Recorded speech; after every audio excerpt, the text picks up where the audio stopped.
Olá, assombrosos. Apague as luzes e coloque os fones de ouvido, porque hoje você vai conhecer duas histórias que vão te fazer questionar se vale a pena ter o que você mais deseja. Uma mão mumificada de macaco que realiza 3 desejos, mas cada desejo tem um preço terrível.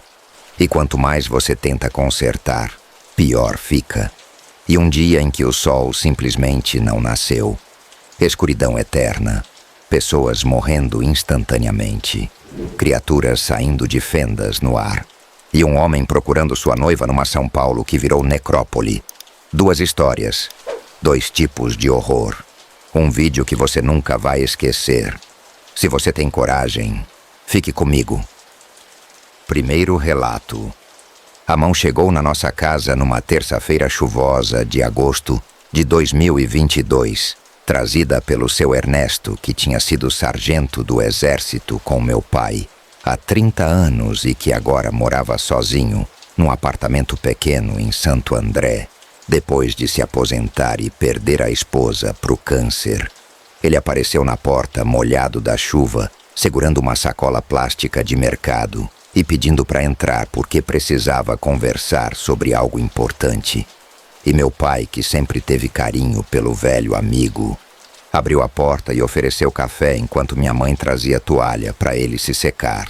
Sentamos os 4 na mesa da cozinha da nossa casa simples em São Bernardo do Campo. Eu com meus 23 anos ainda morando com meus pais, porque o salário de ajudante de pedreiro não dava para alugar lugar próprio. E o seu Ernesto tirou da sacola molhada um objeto embrulhado num pano vermelho velho e desbotado. Colocou na mesa com cuidado, como se fosse algo muito frágil ou muito perigoso, e disse com voz séria que nunca tinha ouvido dele: "Eu trouxe isso aqui porque vocês são a única família que eu confio, e eu não posso mais ficar com essa coisa. Ela já fez mal demais para mim. Mas também sei que vocês estão passando dificuldade e talvez consigam usar ela melhor do que eu usei." Meu pai perguntou o que era, e o seu Ernesto desenrolou o pano devagar, revelando uma mão mumificada e ressecada de macaco, pequena, com pelos escuros grudados na pele enrugada como couro velho, os 5 dedos retorcidos em posição de garra, as unhas amareladas e compridas. E tinha alguma coisa profundamente errada naquele objeto. Uma sensação de mal-estar só de olhar, como se a mão irradiasse energia ruim que fazia o estômago revirar. Minha mãe fez sinal da cruz e perguntou de onde tinha vindo aquilo. E o seu Ernesto contou que tinha ganhado de um companheiro de exército que tinha servido numa missão de paz na Índia nos anos 90. O cara tinha comprado de um faquir num mercado de rua em Mumbai. E segundo a lenda, aquela mão tinha o poder de realizar 3 desejos para quem a possuísse. Eu ri achando que era brincadeira, mas o seu Ernesto não sorriu. Ele olhou para mim com olhos fundos e cansados e disse: "Não é piada, rapaz. Essa mão funciona mesmo. Ela realiza os desejos, mas sempre tem um preço. Sempre vem de um jeito que você não espera e não quer." O faquir que vendeu avisou para o meu amigo que a mão foi amaldiçoada por um homem santo indiano para provar que o destino governa as pessoas e que tentar interferir no destino só traz sofrimento. Cada desejo que você faz se realiza, mas de forma torta, cruel, e quanto mais você tenta consertar com outro desejo, pior fica. Meu pai sempre foi cético com essas coisas. Perguntou que desejos o seu Ernesto tinha feito, e o velho respirou fundo antes de responder: "Eu fiz 2 desejos, e os 2 se realizaram exatamente como eu pedi, mas de jeitos que eu nunca imaginei. O primeiro desejo foi por dinheiro.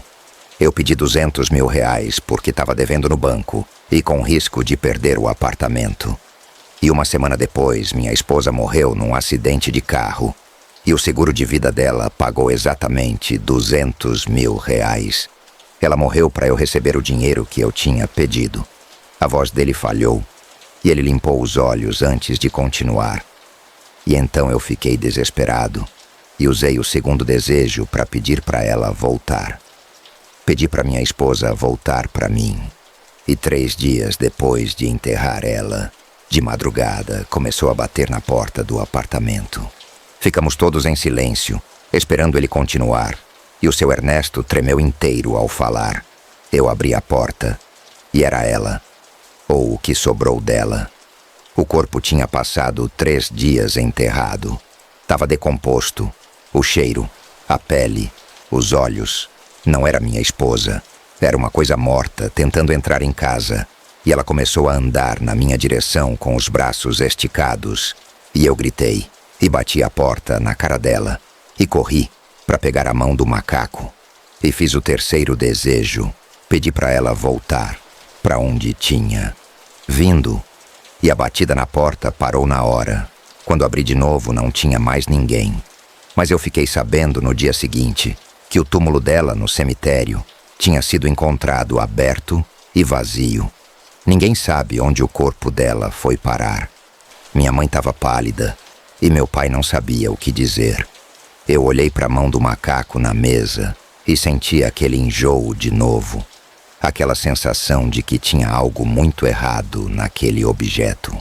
O seu Ernesto empurrou a mão embrulhada no pano vermelho na nossa direção e disse: "Eu não aguento mais viver com isso. Toda noite eu sonho com ela batendo na porta. Eu não consigo mais dormir direito. Vocês podem ficar com a mão se quiserem.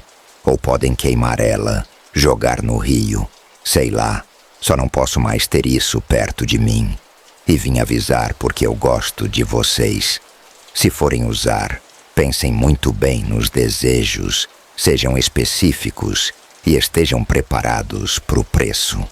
Ele saiu da nossa casa naquela noite, deixando a mão do macaco na mesa da cozinha. E depois que ele foi embora, ficamos os 3 olhando para o objeto sem saber o que fazer. Meu pai disse que era besteira, superstição de velho traumatizado pela morte da esposa. Mas minha mãe insistiu que a gente devia queimar aquilo, que só de olhar ela sentia mau presságio.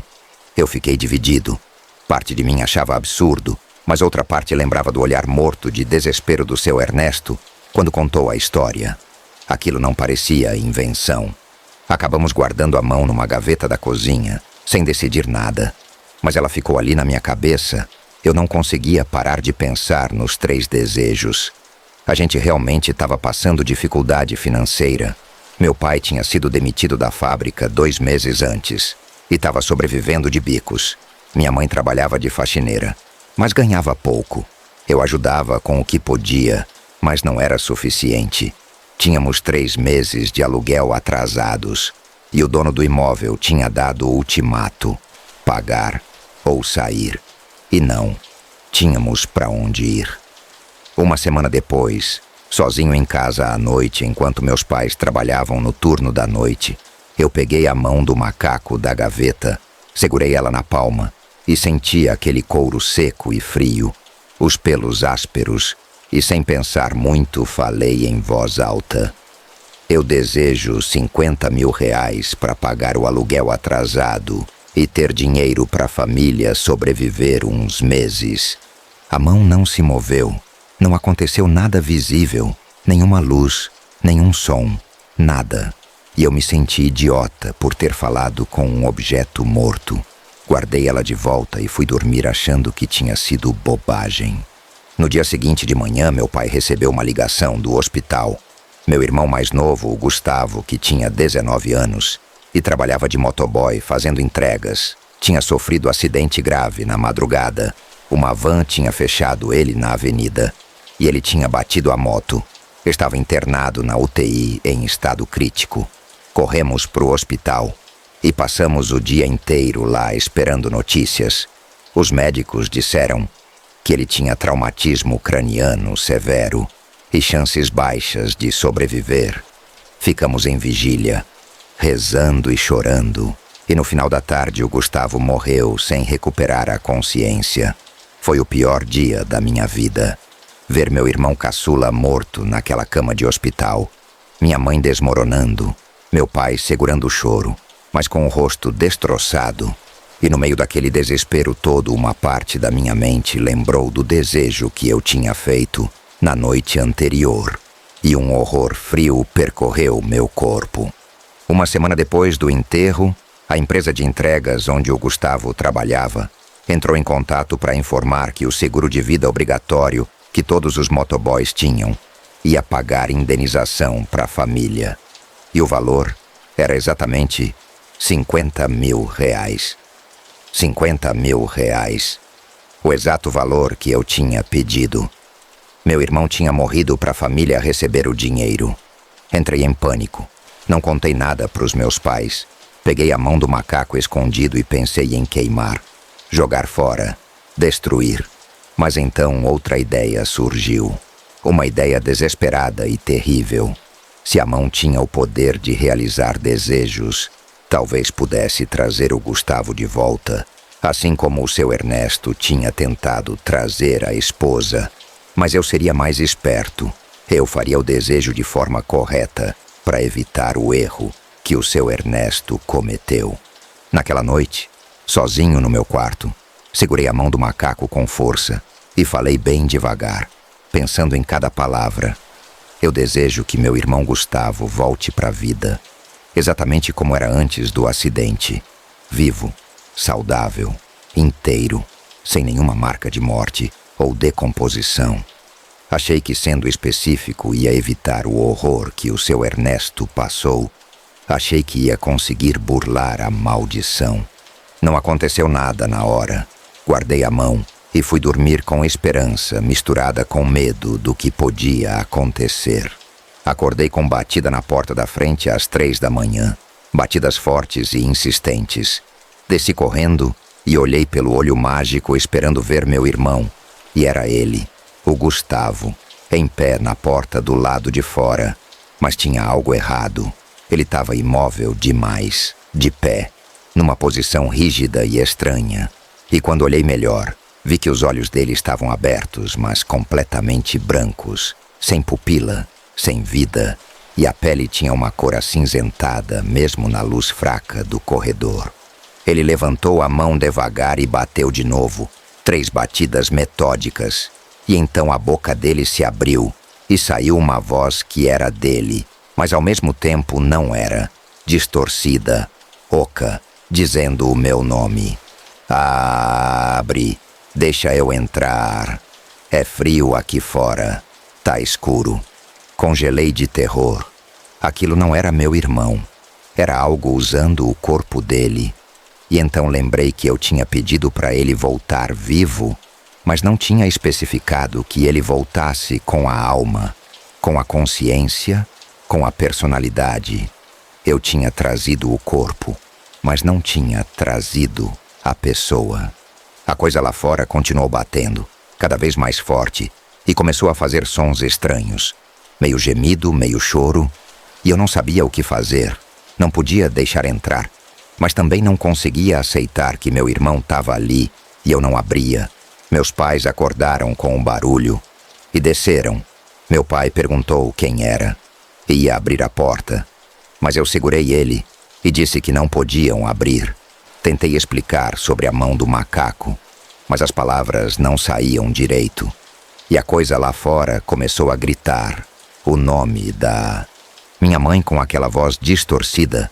E minha mãe começou a chorar, dizendo que era o Gustavo, que o filho dela tinha voltado, que eu tinha que abrir. Corri pro quarto, peguei a mão do macaco e gritei o terceiro desejo. Eu desejo que meu irmão volte pro lugar de onde veio e fique em paz, que a alma dele descanse e o corpo dele volte pro túmulo. A mão do macaco se retorceu na minha palma.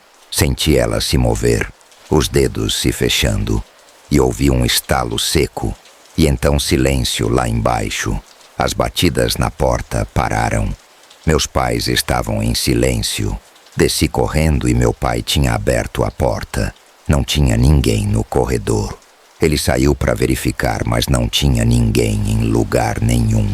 E no dia seguinte descobrimos pelo zelador que alguém tinha visto uma figura entrando no cemitério, pulando o muro durante a madrugada. Fui até o túmulo do Gustavo e ele estava lacrado, sem sinais de ter sido aberto. Mas eu sei o que vi, eu sei o que bateu na nossa porta, e sei que se eu tivesse aberto, meus pais teriam visto também, e o horror teria sido pior. Queimei a mão do macaco no mesmo dia. Joguei as cinzas no rio Tamanduateí e jurei nunca mais mexer com essas coisas. Mas o pior é que os 50 mil reais continuaram na conta. O dinheiro veio do seguro de vida do meu irmão. Ele morreu de verdade e não voltou. Usamos o dinheiro para pagar o aluguel e sobreviver. Mas cada real gasto é uma lembrança de que eu causei a morte dele. Eu fiz o desejo que matou meu irmão mais novo. O seu Ernesto tinha razão. A mão do macaco realiza os desejos, mas sempre de forma cruel. Sempre tem um preço. E quanto mais você tenta consertar, pior fica. Eu devia ter queimado aquela coisa no primeiro dia, em vez de usar. Devia ter ouvido o aviso. Agora vivo com o peso de saber que meu irmão morreu porque eu fui ganancioso e idiota. E toda noite eu ouço batidas na porta às 3 da manhã. Mesmo sabendo que não tem ninguém lá fora. Antes da segunda história, rapidinho. Se você tem uma história de terror, sobrenatural, inexplicável, manda pro e-mail. Sua história pode ser a próxima aqui no canal. E prepara o psicológico porque a próxima história é sobre o dia em que o sol nunca mais nasceu. Segundo relato. Acordei às 6 da manhã de uma quarta-feira de setembro de 2024, como sempre fazia nos dias de semana. O despertador do celular tocando aquela música irritante que eu tinha escolhido, justamente para me forçar a levantar rápido e desligar. Mas quando abri os olhos e olhei para a janela do meu quarto no apartamento em Perdizes, São Paulo, o que vi me fez ficar confuso. Estava completamente escuro lá fora. Escuridão total, como se ainda fosse meio da noite. Chequei o celular achando que o despertador tinha tocado errado, mas marcava 6h03 da manhã. Olhei de novo para a janela e nada, nem sinal de claridade no horizonte, nem aquela luz cinza que sempre vem antes do sol nascer. Pensei que talvez fosse dia muito nublado, tempestade chegando. Voltei a dormir achando que acordaria de novo quando clareasse. Mas acordei naturalmente às 7h20. Olhei para a janela e continuava escuro. Escuridão profunda lá fora.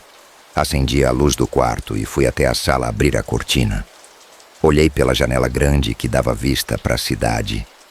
E o que vi era impossível. São Paulo inteira iluminada por luzes artificiais de prédios, carros, postes. Mas o céu continuava preto absoluto. Sem lua. Sem estrelas, sem nenhum sinal de que o dia ia amanhecer. Peguei o celular e vi que estava sem sinal de internet, nem Wi-Fi nem dados móveis funcionando. Liguei a TV e alguns canais ainda transmitiam, mas com imagens congeladas ou chiado. Consegui pegar um canal de notícias e o apresentador estava visivelmente nervoso lendo um texto. Continuamos sem explicação científica para o fenômeno. São 7h22 da manhã e o sol ainda não nasceu. Observatórios astronômicos no mundo inteiro reportam o mesmo. Não há rotação planetária detectável. Não há aproximação do amanhecer. Permanecemos em escuridão total, desde que deveria ter amanhecido há 1h20. As autoridades pedem calma à população, enquanto cientistas tentam entender o que está acontecendo. Senti o estômago revirar. Aquilo não fazia sentido nenhum. O planeta não para de girar do nada. O Sol não simplesmente deixa de existir. Tinha que ter explicação. Mas quando olhei de novo pela janela, a verdade ficou clara. O mundo tinha parado de funcionar da forma que deveria. Tínhamos entrado numa escuridão que talvez nunca fosse acabar. E o pavor começou a tomar conta quando pensei na Mariana, minha noiva que morava sozinha num apartamento em Pinheiros a 8 quilômetros de distância. Tentei ligar para ela, mas a ligação não completava. Mandei mensagem que ficou com um tique só, não entregue. Às 8 da manhã a TV parou de transmitir. Todos os canais ficaram só com chiado ou tela preta. E quando olhei pela janela de novo, vi que algumas luzes de prédios tinham apagado. A cidade ainda estava iluminada, mas menos do que antes. E comecei a ouvir sons estranhos vindos da rua. Buzinas, gritos distantes, sirenes, aquele barulho de vidro quebrando que vem de saques e vandalismo. A civilização começando a desmoronar rápido demais. Tomei banho rápido, me vesti com roupas confortáveis. Peguei mochila e coloquei água, algumas barras de cereal, lanterna, carregador portátil, e decidi que precisava ir até o apartamento da Mariana. Não podia ficar ali sem saber se ela estava bem. 8 quilômetros era a distância que dava para fazer andando em 2 horas, se as ruas tivessem transitáveis. Saí do apartamento e desci pelo elevador que ainda funcionava, mas fazendo barulho estranho, como se fosse parar a qualquer momento. O saguão do prédio estava vazio e escuro, exceto pelas luzes de emergência. O porteiro não estava no posto. A porta da rua estava entreaberta. Saí para a calçada e o que vi foi uma São Paulo que eu nunca tinha visto antes. Escuridão total, exceto pelas luzes dos postes de rua, faróis de carros parados no trânsito, algumas janelas ainda acesas, mas sem o sol. O mundo tinha virado uma versão distorcida dele mesmo. Sombras muito mais profundas, tudo parecendo ameaçador e errado. Temperatura estranhamente fria. Para setembro, um frio que não deveria existir. Comecei a caminhar na direção de Pinheiros, seguindo rota que eu conhecia. Rua Cardoso de Almeida até a Heitor Penteado. E logo nos primeiros quarteirões comecei a ver sinais de caos. Carros batidos abandonados no meio da rua, uma loja com vitrine quebrada e pessoas carregando coisas, um grupo correndo sem direção clara, gritando sobre fim do mundo. Mas o pior foi quando passei por um ponto de ônibus e vi o primeiro corpo. Era um homem de uns 40 anos caído no chão, imóvel, sem sinais visíveis de violência, simplesmente deitado de lado como se tivesse caído ali de repente. Me aproximei com cuidado e vi que os olhos dele estavam abertos e vítreos, morto. Mas não havia sangue, não havia feridas. Era como se ele simplesmente tivesse parado de viver ali mesmo. E quando olhei ao redor, vi mais 2 corpos um pouco mais adiante.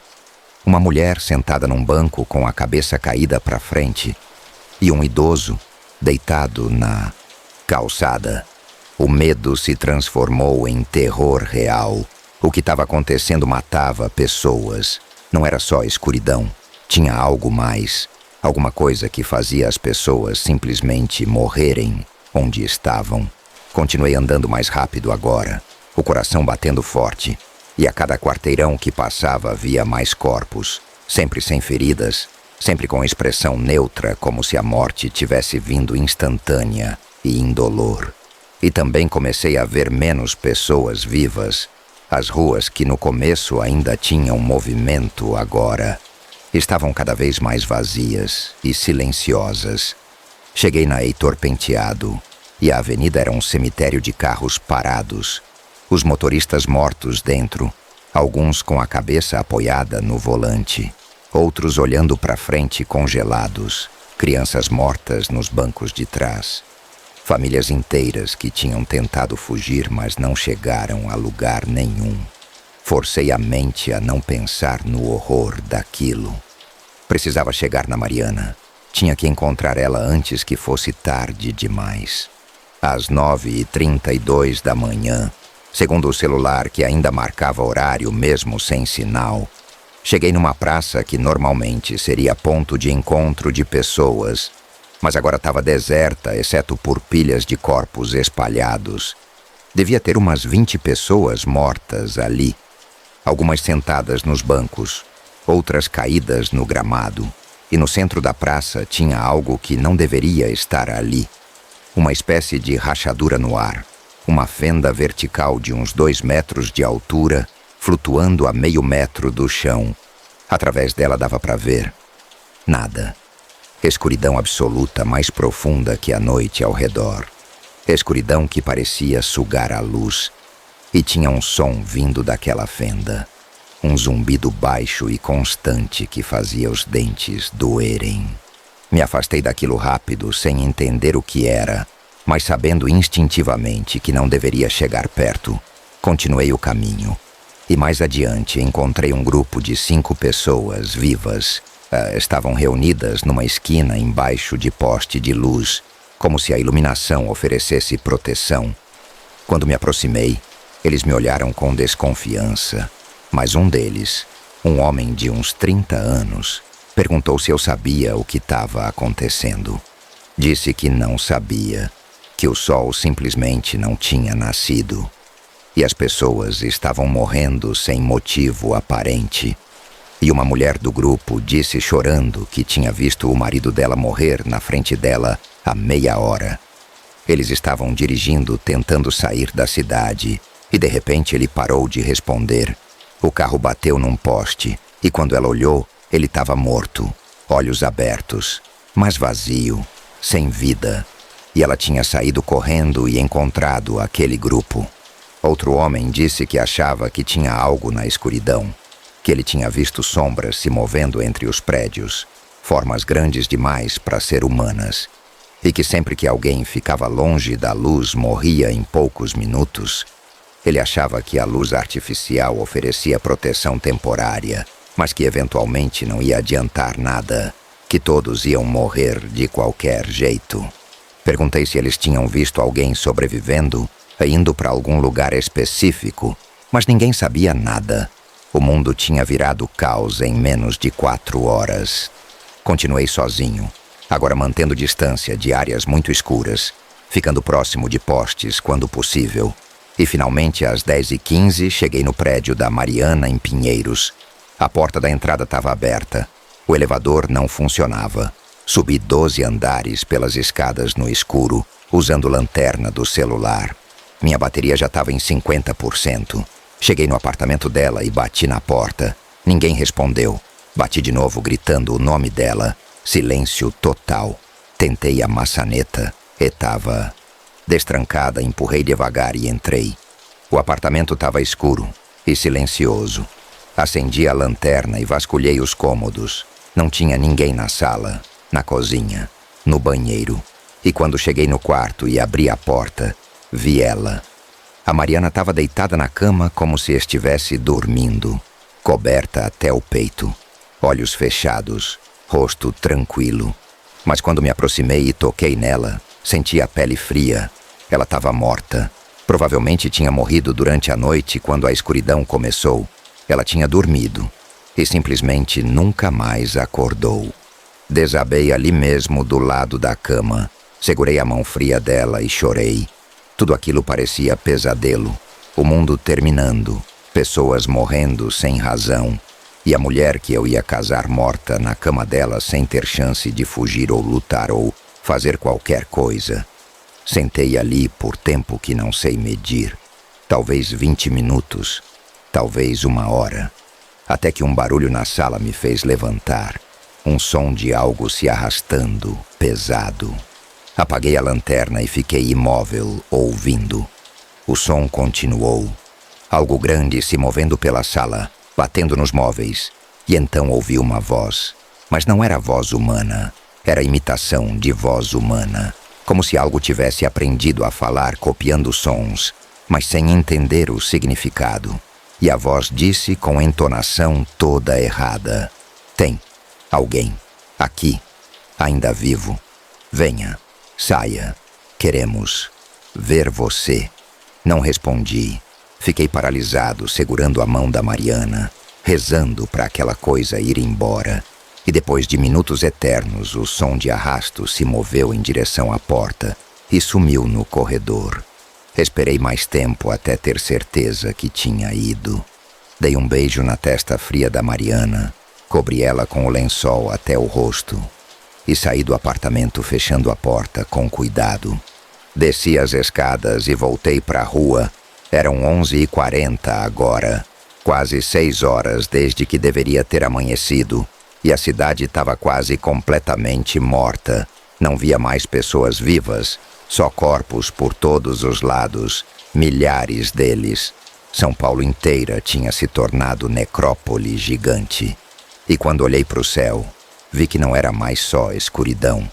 Tinha manchas estranhas no preto. Áreas que pareciam pulsar com luz muito fraca e doentia. E as rachaduras no ar tinham se multiplicado.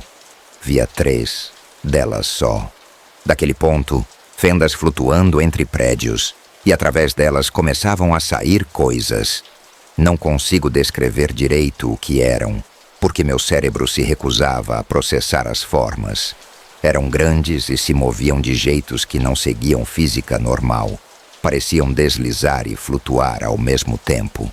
Faziam sons que eram mistura de metal raspando e vozes sussurrando. E onde elas passavam, a escuridão ficava mais densa, mais absoluta. Não sei se eram criaturas ou se eram parte da própria escuridão tomando forma.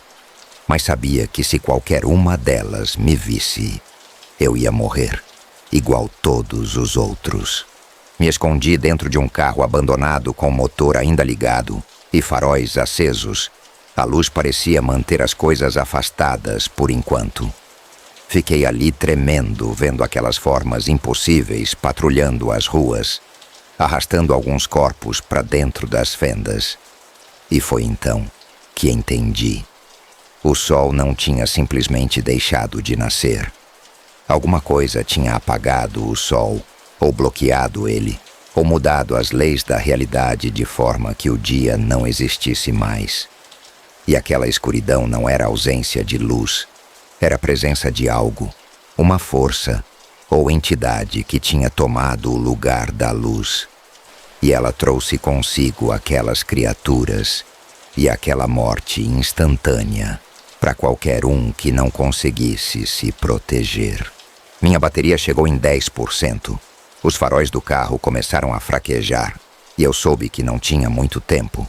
Decidi escrever isso no celular enquanto ainda podia, registrar o que aconteceu no dia em que o sol não nasceu. Talvez alguém ache esse relato. Talvez seja importante entender como foi. O mundo terminou não com guerra, ou meteoro, ou vírus, mas com escuridão simplesmente tomando tudo. E quando não tiver mais luz artificial, não vai ter mais nada, só escuridão eterna. E as coisas que vivem nela. Vou sair do carro agora. Vou caminhar na direção da fenda mais próxima. Não quero esperar a bateria acabar e morrer no escuro dentro desse carro. Prefiro ir de encontro ao que quer que seja aquilo. Entender por alguns segundos antes de morrer. A Mariana já foi. Minha família provavelmente também. Todos que eu conhecia provavelmente morreram enquanto dormiam, ou logo depois. E não adianta tentar sobreviver quando não existe mais futuro, quando o sol nunca mais vai nascer. Se alguém achar isso, saiba que nós tentamos, mas não tinha o que fazer contra algo que apaga o próprio sol.